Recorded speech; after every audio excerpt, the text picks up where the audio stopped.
não se expanda. E eu acho que isso é um interesse relativamente são, enfim, acho que é um objetivo que é muito compatível com os interesses de longo prazo de Moçambique. E, portanto, desse ponto de vista, acho que não é algo a pôr de parte, esse entendimento ao nível regional. Por outro lado, é preciso ter atenção que claramente não é através de mercenários que vamos... Obviamente os mercenários não têm os interesses de longo prazo em vista, estão a ser pagos para resolver problemas relativamente pontuais, de curto prazo, e, portanto, não é isso que vai resolver o problema. Portanto, não são os mercenários sul-africanos que vão resolver o problema. Também não são os militares, os 60 militares portugueses que a Cátia Batista referiu há pouco, que podem resolver por completo os problemas, vão dar formação, mas a verdade é que essa formação provavelmente só vai ter resultados a curto, médio prazo. Sem dúvida. Quero dizer, eu acho que isso é com certeza uma ajuda que Portugal pode dar, e eu acho que isso é muito válido, mas não é uma resolução do problema, do problema profundo. Não é isso que vai... E especialmente no curto prazo. Portanto, esse problema, essa resolução não é uma resolução de curto prazo, certamente. Num sentido mais lato, Cátia Batista, e no atual estado das coisas, com milhares de pessoas deslocadas e em situação dramática, o Estado de Moçambique é capaz, já com a ajuda que tem no terreno, nomeadamente humanitária, de resolver os problemas destas pessoas? Há aqui vários níveis de problemas, não é? Nós temos problemas imediatos, nós temos pessoas que estão a fugir do horror, estão a fugir da morte que, enfim, salvaram-se da morte, viram a morte à sua frente, estão neste momento em situação de trauma, como já falámos antes.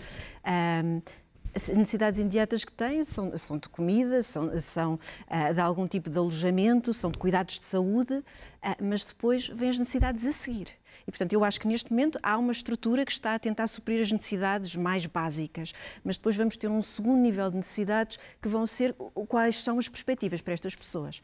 E, enfim, este conflito está longe de estar resolvido, mesmo que o conflito agora, enfim, por uma solução milagrosa se conseguisse resolver, estava tudo destruído, não é? Estas pessoas vivem de agricultura de subsistência, eles têm pequenas machamas, portanto, pequenos pedaços de terra dos quais vivem, ou dos quais sobrevivem, porque é uma agricultura muito subsistência, mas agora, neste momento, eles não têm nada, não têm agricultura de subsistência, se calhar precisam de alguma formação para que possam ganhar, no fundo, capacidade de arranjar outro tipo de empregos. No fundo, o que importava aqui era arranjar a forma de os integrar. Por exemplo, a maior parte destes refugiados estão na zona de Pemba, como é que eles se podem integrar localmente. Portanto, há aqui um nível que não é de necessidades imediatas, mas que tem a ver com arranjar papéis. Portanto, as pessoas, quando fugiram, não levavam documentação nenhuma, portanto, para se integrarem vão precisar de documentação, vão precisar de perspectivas de trabalho, porque neste momento eles estão, enfim, mais ou menos instalados, mas não têm qualquer perspectiva. Estão ali, vieram numa situação de trauma psicológico e agora não têm qualquer perspectiva. Portanto, para esta segunda fase, que é importantíssima, é preciso mais capacidade. O Centro Nova África fez um estudo, temos estado a fazer um estudo com refugiados em Nampula, em que olhámos exatamente para isto, que é como é que se integram refugiados, portanto, neste caso eram refugiados de outros países africanos, mas como é que se integram localmente. Eu acho que neste caso poderia ser um pouco mais fácil, porque ainda assim são moçambicanos que têm de se integrar, enfim, noutra zona, mas no seu próprio país, mas há aqui um conjunto de desafios, é preciso mais ajuda humanitária. Portanto, e como eu dizia há pouco, há aqui um ponto positivo. E o ponto positivo é que, de facto, há alguma capacidade instalada. Nós temos ONGs moçambicanas, com muitos portugueses também a trabalhar nelas e outras pessoas. Portanto, há aqui alguma capacidade instalada, mas que precisa de recursos. Neste momento não há recursos, particularmente, como eu dizia há pouco, depois de episódios de cólera, de cheias, de seca, enfim, de todo o tipo de eventos que nestes últimos 2 anos têm assolado esta população. Não há aqui recursos suficientes, mas há um conjunto de capacidades que existem e que nós, se calhar, enfim, enquanto portugueses temos aquela a vontade de contribuir para auxiliar. E, portanto, eu acho que isto, enfim, numa noite de Páscoa, acho que é aqui um chamamento que podemos fazer exatamente para tentarmos pensar para além do nosso país. Enfim, nós temos uma situação pandémica que afeta muitas pessoas de forma séria no nosso país, mas, de facto, há esta população que está com necessidades básicas e que nós podemos realmente auxiliar. Têm sido muito, mesmo as Nações Unidas diziam recentemente que não têm tido capacidade para fornecer bens essenciais a todas as pessoas que precisam deles em Moçambique. Estamos a selecionar, estamos a apoiar, neste momento as Nações Unidas têm capacidade para apoiar as crianças que vêm sem pais, que vêm sem ninguém, são as pessoas com deficiência, são os mais velhos, mas há muitas pessoas, enfim, com idade para trabalhar, que não estão a ter assistência porque não há recursos nem para estas necessidades mais imediatas. O retrato, no fundo, é mais alargado. Não são só nem as crianças, nem as pessoas que fugiram deste conflito em concreto, que está situado e é no norte do país. Portanto, aqui no fundo há um conjunto alargado de 700 mil pessoas. Se nós pensarmos neste número, enfim, em crescimento, que se prevê que chega ao 1 milhão, isto é 10% da população de Portugal que nós temos ali numa zona sem perspectivas, como eu dizia. Portanto, há aqui um conjunto de população muito diversificado que precisa deste apoio. Enfim, se pensarmos nas crianças, vão precisar de educação, não podem estar ali anos sem qualquer apoio em termos de educação, porque estamos a pôr em risco o seu futuro também. E todo este conjunto de pessoas que são jovens, porque as pessoas em Moçambique são maioritariamente jovens e que não têm qualquer perspectiva de futuro, qualquer ocupação e, portanto, é nisto que temos todos juntos tentar contribuir para que realmente a situação se torne um pouco menos insustentável. A percepção de alguém que, pelo menos, tem acompanhado este conflito nos últimos anos, Pedro, pode-me contrariar se eu estiver errada, é que o norte do país tem sido bastante ignorado por parte das autoridades moçambicanas. É verdade? Sim, o norte do país, Cabo Delgado especificamente, é uma das províncias mais pobres de Moçambique e, portanto, isso não é uma situação de agora. E sim, há claramente, agora Cabo Delgado passou a ser importante por causa do gás natural, porque até então Cabo Delgado era uma província remota.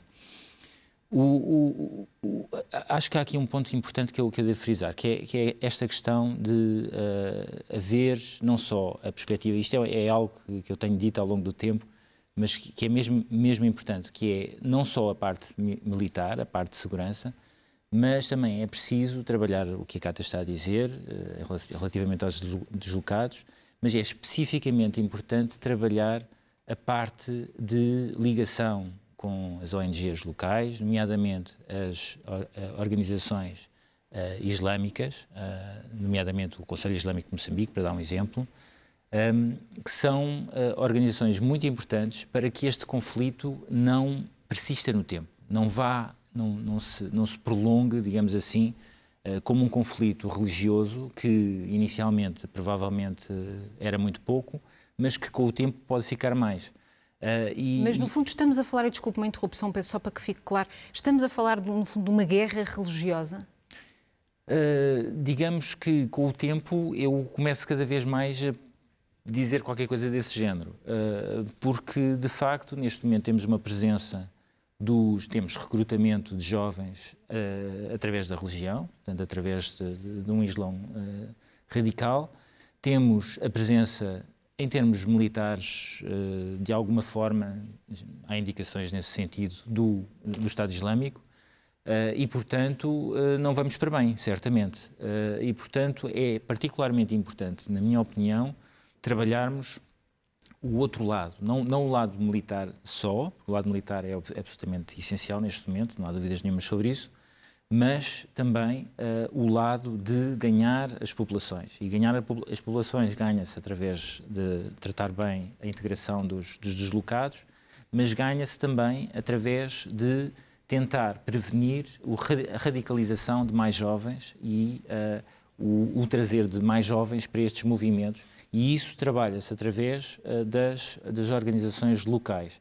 Especificamente esta semana, por exemplo, aconteceu uma coisa importante, passou muito pouco nos média portugueses, que foi o falecimento do Sheikh Abdul Karim, que é uma pessoa é um ponto de ligação muito importante entre a comunidade islâmica e o Estado moçambicano, que foi o presidente da Comissão Nacional de Eleições durante quase 10 anos, e, portanto, é uma daquelas pessoas que era, de facto, e isto aconteceu, enfim, por uma infelicidade coincidente nesta semana, é uma daquelas pessoas em que se confiava para fazer a ligação e para fazer a ligação com a comunidade muçulmana da melhor forma, de uma forma integrativa, digamos assim.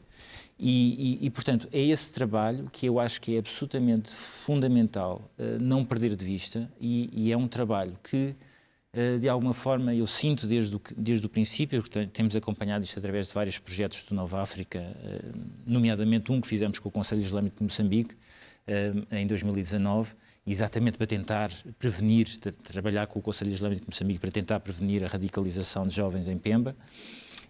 E eu sinto que este trabalho é um trabalho que está esquecido neste contexto, está claramente esquecido pelo governo moçambicano e de facto é fundamental. Pedro Vicente, Cátia Batista, foi um gosto. Muito obrigada aos dois por terem estado connosco esta noite. Agora vamos falar da situação